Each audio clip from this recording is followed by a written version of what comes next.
Aleluia. A bondade de Deus, ela é grande. Aleluia. A Bíblia diz que o cântico, a música, ela foi criada com propósito natural.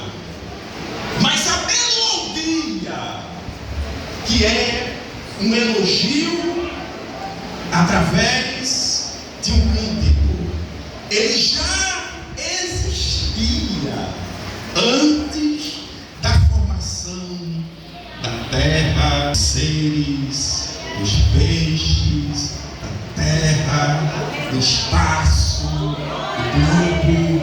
Antes de tudo existir, o cântico já havia lá na glória.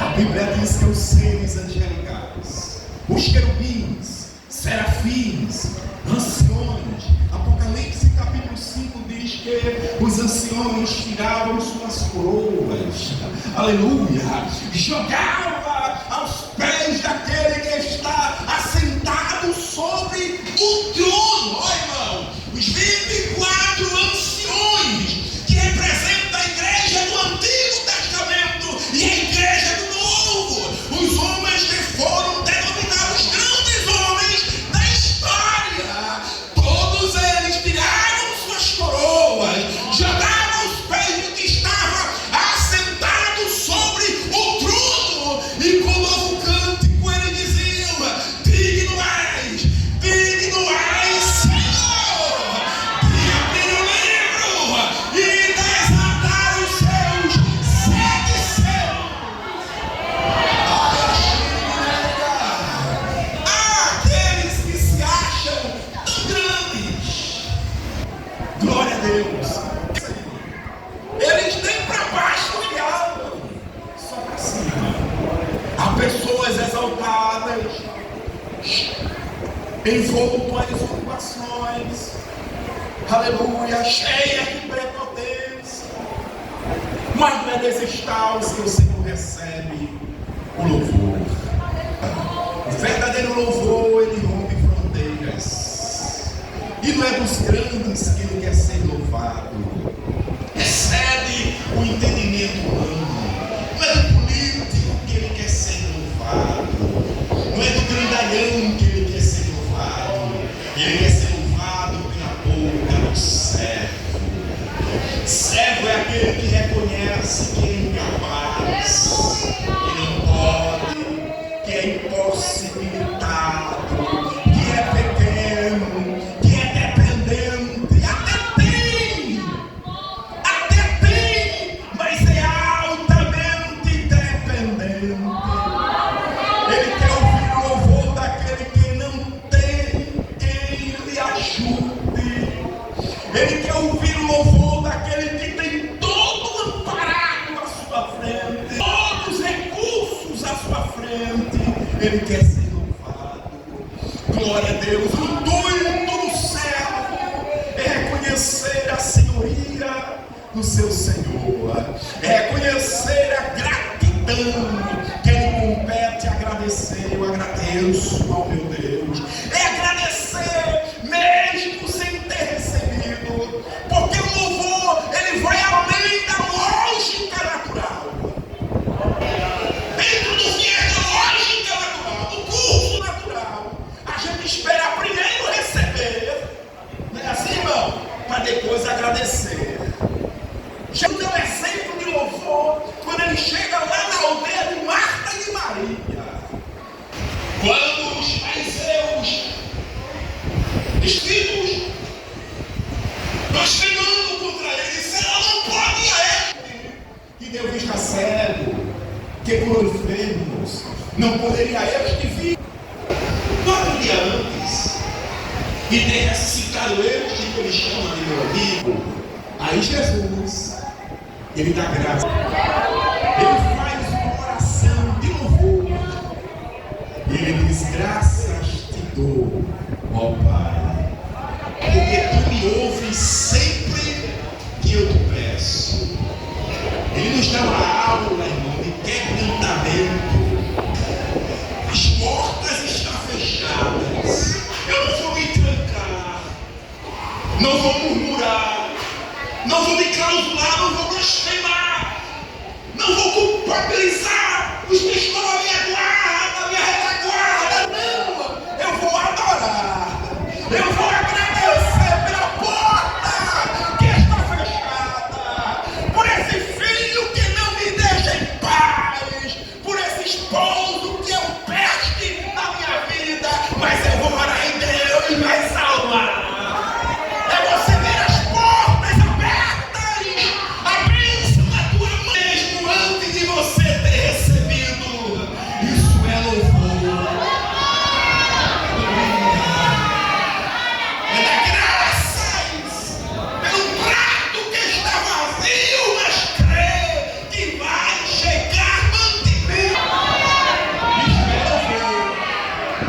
meia, né?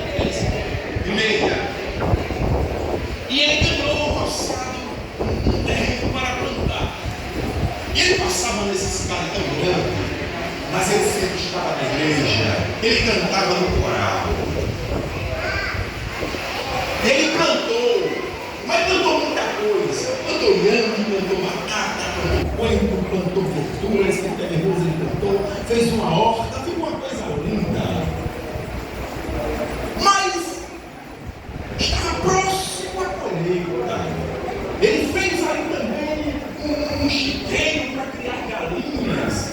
E criava muitas galinhas capoeiras, ficava próximo à sua casa, dizia ele.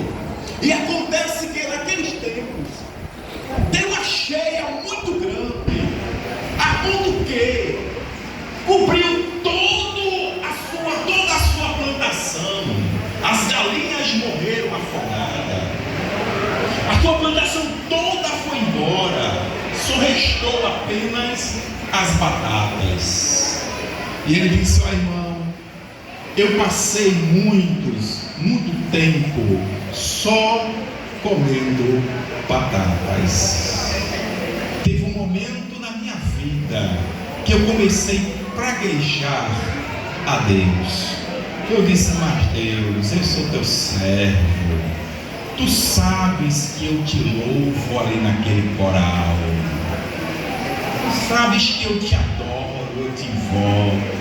E no meio do choro ele pega aquelas cascas de batata, na proporção que ele vai descascando, chorando, ele pega aquelas cascas e joga com ira pela janela. Enquanto ela ali murmurava, ele viu um barulho. E ele foi ver que barulho era aquele pela sua janela. Era alguém que estava apanhando as cascas de batata. E ele disse: graças te dou, ó Deus, pelas batatas que o Senhor colocou na minha mesa. Louve a Deus a todo momento, porque Ele é bom. Aleluia. Independente das tuas situações, tribulações, ansiedades, Ele permanece sendo bom. Seja grato, agradecido. Aleluia. Porque se hoje tem batata, mas não tem a mistura, só tem o ovo, amanhã Ele manda charque. Se hoje está difícil, amanhã as portas se abrem. Mas agradeça hoje, porque o amanhã de Deus baterá na tua porta com providência. Seja agradecido e louve. O verdadeiro louvor não está atrelado às situações externas. Glória a Deus. Não pense você. Glória a Deus. É fácil, irmão, a gente louvar quando dá até vontade de cantar. A gente recebeu um sim da porta de emprego que aguardava a confirmação. Recebemos um sim da viagem que estávamos trajetando. Recebemos um sim para a gente se casar, para construir. Recebeu a chave, recebeu o carro, dá até inspiração para louvar. Assim é fácil. O verdadeiro louvor, há um hino que diz que os verdadeiros cânticos, ele foi extraído dos momentos de tribulação.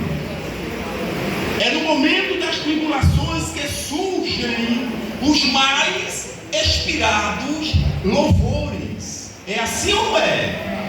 Aleluia. Porque ele sai da alma. O verdadeiro louvor, ele sai da alma. Está calçado na sandália. A roupa só tem aquela, mas ainda assim ele louva. Atos capítulo 16 nos dá um grande exemplo do que é o louvor. Depois de uma grande operação de milagre realizado ali por Paulo e por Silas naquela ilha, ele foi encarcerado e ia ser julgado no outro dia, depois de serem castigados com vara, que era o castigo dado aos hereges. Foi chicoteado com varas e colocado no cárcere. Eles poderiam dizer: mas Deus, como é que pode? Eu glorifiquei o teu nome lá fora.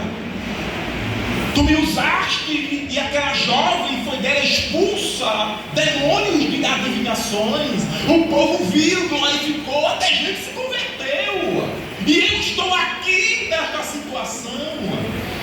Ele tinha tudo para entrar numa pauta de insatisfação, de briga entre ele e Deus.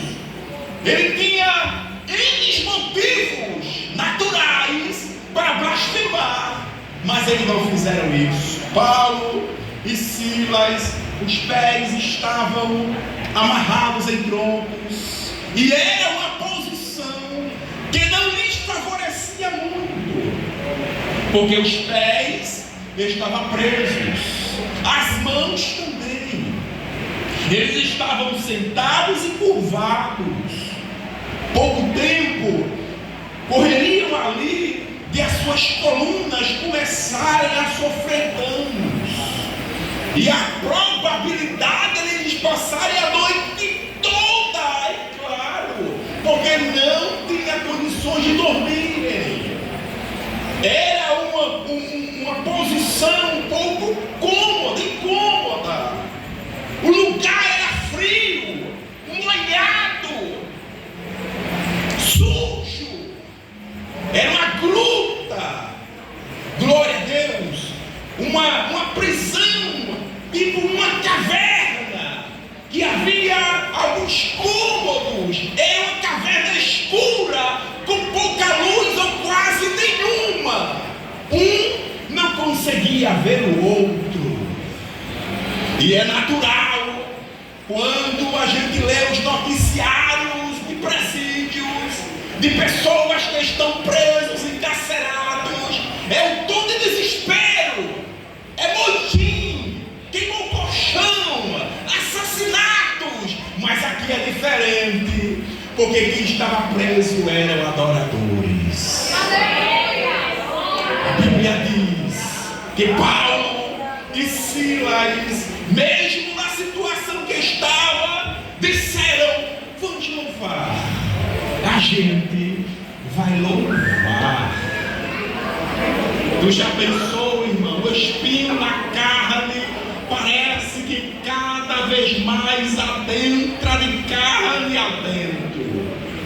Cada vez mais te machuca. E o diabo sabe e investe na tua vida. Ele não sabe qual é o propósito que Deus tem em tua vida. Assim diz o Senhor. Mas